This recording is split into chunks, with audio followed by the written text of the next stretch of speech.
পাঁচটি বিষয়কে সামনে রেখেই আমাদের মূল বিষয়টা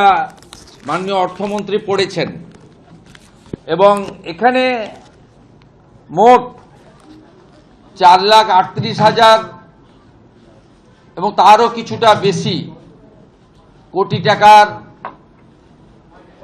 বাজেট পেশ করা হয়েছে, যে বাজেট কার্যত আমাদের আয় ব্যয়ের মধ্যে এবং প্রয়োজনীয় সোর্স, ফান্ড সোর্স এবং কোথায় থেকে আমরা পেতে পারি এবং বিগত কয়েকটি বছরের জমা খরচের হিসাবকে সামনে রেখেই পেশ করা হয়েছে। এক্ষেত্রে এক কথায় যদি বলা যায়, এবারের বাজেটে যে পাঁচটি শক্তির কথা বলা হয়েছে, সেবা শক্তি, শিল্প শক্তি, জ্ঞান শক্তি সহ, এই বাজেটে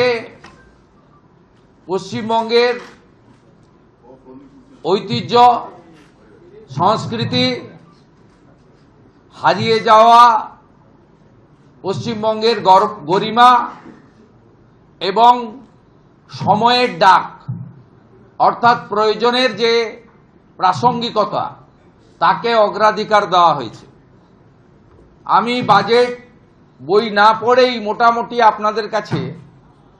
একটা আউটলাইন বলছি, কারণ প্রায় 90 মিনিটের বক্তব্য ইতিমধ্যে সমস্ত চ্যানেলে এবং সোশ্যাল মিডিয়া প্ল্যাটফর্মে প্রত্যেকে জেনে ফেলেছেন। আমাদের এই বাজেটে অগ্রাধিকারের জায়গায় আছে পশ্চিমবঙ্গের সুরক্ষা, নাগরিকদের মর্যাদা, ভয়মুক্ত পরিবেশ এবং আমাদের যে সংস্কৃতির পুনরুত্থান, সাথে কর্মসংস্থান এবং দুটি বিষয়ে অগ্রাধিকার পেয়েছে শিল্প এবং কৃষক বা কৃষি। তার সঙ্গে আমরা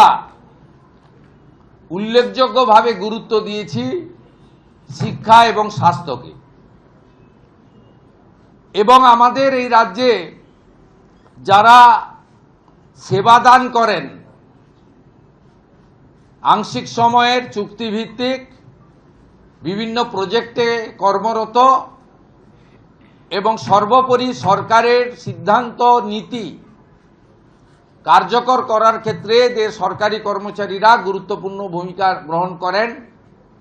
তাদের বিষয়ে উল্লেখ করা হয়েছে। রাজ্যে ব্যাপক বিনিয়োগ এবং শিল্প আনতে গেলে আইন শৃঙ্খলাকে সুদৃঢ় করা, তোলাবাজি, কাটমানি, সিন্ডিকেট, চাঁদাবাজি বন্ধ করা, সিঙ্গেল উইন্ডো সিস্টেমের মধ্য দিয়ে শিল্প এবং ব্যবসার উপযোগী পরিবেশ তৈরি করা এবং সড়ক, সেতু, রেলপথ, বিমানবন্দর এবং সমুদ্র বন্দর তৈরির মধ্য দিয়ে যোগাযোগ অর্থাৎ মানব সম্পদের যোগাযোগ এবং পণ্যের যোগাযোগ,